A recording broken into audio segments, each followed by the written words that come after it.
Today, my topic is all lives are not of equal value. Ga ga ga ga ga.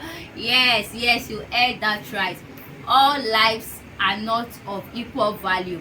Myself, I've been somebody who has also been after that phase that all lives are of equal value, maybe because of you want to solidarity's sake, you want to make everybody feel that, oh, we are all equal, we are all this, we are all that. I've also keep along that school of thought that all lives are of equal value. But then the Holy Spirit begins to help me to actually see that maybe not all lives are of equal value. Yes, every life comes from God, but then there are some certain things that actually, after a life has been given by God, there are some certain things a person begins to do, or a person find themselves doing, that makes their life much more valuable than the other. Okay, so let me just give this quick example. If a president was passing a place and there was riot and all of that, and about 200 people were killed, but the president was not killed, would we say that yes, everybody will feel that, oh, 200 souls lost, but if the president, just one person had died, which is the president, while the others were saved, there will be a lot of issues on ground. What, the president was killed? So that's just to give you an example that maybe really all lives are not of equal value. Even biblically speaking, when Jesus was giving birth to, and Herod heard that, oh, there was a king was born, and he was afraid that, oh, maybe this king is going to take over his territory, and he told the wise men that when you find him, just let me know. And his intention was actually to kill the child, because he felt this child Jesus that was giving birth to was going to overthrow him. And so, because God warned the wise men not to go back to give him that report on where baby Jesus was, and because of that, he actually said that, so within the time frame that the wise men, he encountered the wise men, and they told him that they saw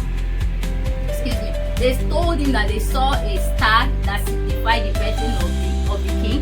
He actually calculated, and he was like, okay, kill every child from 2 years downward, all because he was looking for just one child, which was baby Jesus. But then, because God really, he had a purpose. This is not to say God does not have a purpose for every other child that was given birth to, right? He had a purpose for Jesus on why he can't be killed at that time. And so because of Jesus, I think more than 200 children, hundreds of children were actually killed in that city, because the King Herod was after the life of just Jesus. That's actually to help us to know that really, maybe all lives actually are not of equal value. Some lives are much more important, they are much more valuable, they are much more indispensable to God than others. And let me just break this down. What are the things that can actually make your life much more valuable than others? Number one, I've actually discovered is God. If you don't have God in your life, if you are not a genuine follower of God, your life is no more than a breath. But if you actually have God, Jesus Christ, he was the Son of God, he had God. So there was a greater purpose on why he could not be killed like every other children were killed. So that was how he was saved, and God gave his parents that nudging for them to leave the town so he won't be killed. Number two thing that actually makes your life much more valuable than every other life that I've discovered is education, at least in our world. So I've discovered that education also makes some life much more valuable than others. Imagine an educated person and an uneducated person. In fact, God will do so much more with an educated person than an uneducated person. So I actually realize that, and even humanly speaking, you can get much more value from an educated person, just as it is in our workplaces and all. Or if your qualification is SSC, there's a certain amount of pay you'll be given. If it is BSc, there's a certain amount of pay. So that's to tell you that really your life as a BSc holder is not of equal value with someone who has SSC as their qualification. Another thing I've also discovered that actually makes life much more valuable is money. Yes, money, you know, my mentor will always say that money is a leverage, wealth is a leverage. If there are two parents, one raise a child with not having enough money and the other raises a child with enough money, you know, taking them to the best schools, giving them life experiences, showing them around the world, I tell you, that child is of much more value than the one whose parent. There are many children that we see these days, you know, on the streets, you know, a lot of things. And I know there are so many things around this, but I want to stick to my topic, which is of lives are not of equal value. So if you see a life that they've expended money on, I tell you, it is much more valuable than one that money has not been expended on. And lastly on this video, which is actually, I've not exhausted all the list, there are so many other things that can actually make a life much more valuable. It's actually power. It is power, you know. I remember the story of David and Goliath when they were about to fight, and the idea was, if you are, in fact, even beyond David and Goliath, many times when King David goes on battlefield, on battleground, the enemies are always after the life of the set man. They are always after the life of David.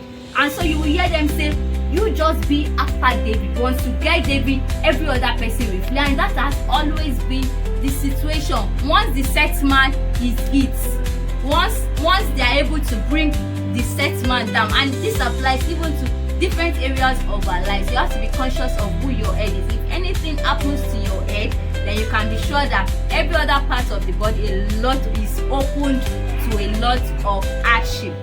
So yes, power also, because David was the king. So rather than 5,000 people may die in a battle, once David is still safe, they've not lost the battle, right? But once, even if they've not killed any soldier, but if they've had the life of David, the battle is over. The enemy are winners already. They already won the battle. Remember the time of Saul also, he went out, and even though they've killed a lot of people, you know, they went through defeat, but the real defeat came when Saul was pinned down, when Saul was killed. That was when the real victory for the enemy actually came. So this is actually to help us to see that really maybe that notion of all lives are of equal value came out of solidarity, that, oh, let's treat ourselves well. Yes, I understand that aspect, but this is also not to say that all lives are of equal value. So what is the value of this my text talk to you this time? It is actually to encourage you to improve on the quality of your life. So of course, we may not have access. Personally, you may not have access. Maybe your parents are not giving you a lot of things.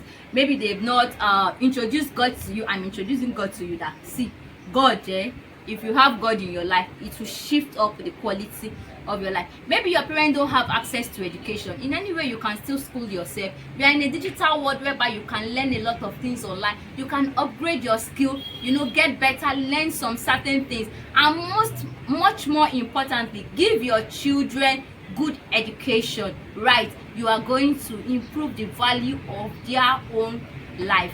Another thing you can another one, money is good. We always say money is good. Money is good, please, but make sure that you get it according to, in the right way. Money is good, don't go the wrong way. There's something else waiting for you if you go through it the wrong way. There are legal ways you can make money. So yes, money will actually give you a better leverage in life. It will increase the quality of your life. And lastly, I mentioned power. Oh yes, everybody likes power, and you know, and we have also been told that leadership is actually something we can all learn. In that your small group, you can improve. You can improve yourself, you can upgrade yourself. There are so many things that teaches us about leadership.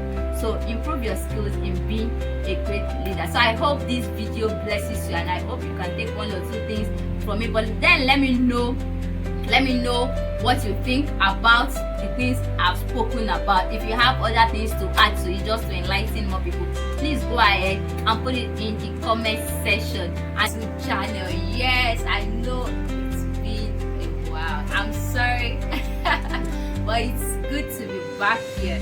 You know, I would not just come in front of my camera without getting an inspiration, right? So yes, and there's been a lot of, a couple of things I've been up to also that kind of